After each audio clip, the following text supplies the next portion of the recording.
أعوذ بالله من الشيطان الرجيم. بسم الله الرحمن الرحيم. إن الذين يكفرون بآيات الله ويقتلون النبيين بغير حق ويقتلون الذين يأمرون بالقسط من الناس فبشرهم بعذاب أليم.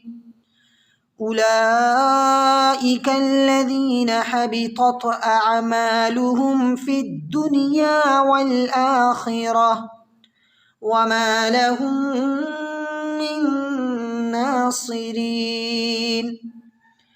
ألم تر إلى الذين أوتوا نصيبا من الكتاب يدعون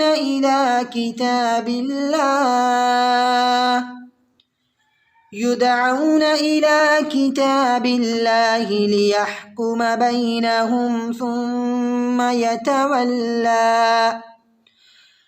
ثم يتولى فريق منهم وهم معرضون.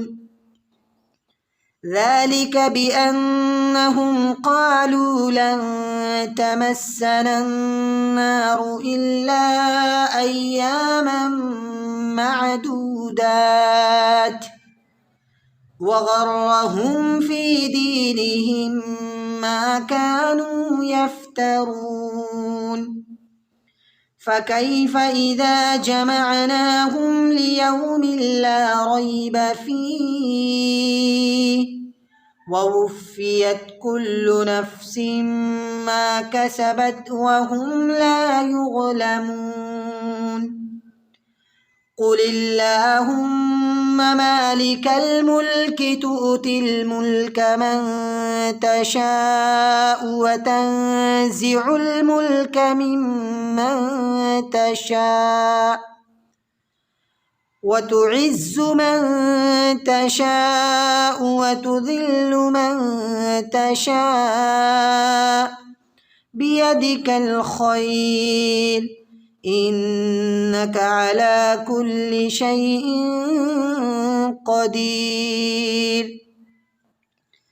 تولج الليل في النهار وتولج النهار في الليل وتخرج الحي من الميت وتخرج الميت من الحي وترزق من تشاء بغير حساب.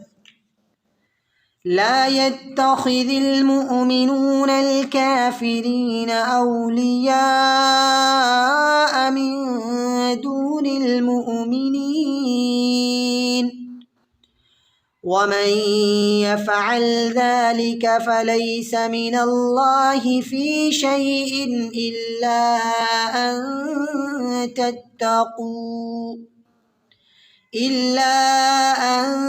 تتقوا منهم تقاه ويحذركم الله نفسه وإلى الله المصير. قل إن تخفوا ما في صدوركم أو تبدوه يعلمه الله ويعلم ما في السماوات وما في الأرض والله على كل شيء قدير.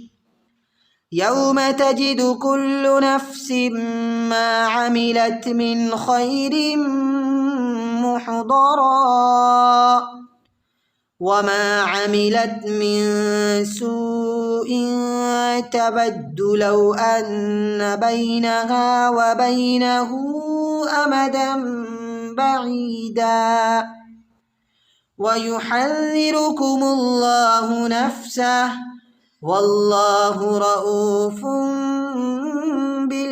بالعباد. صدق الله عظيم.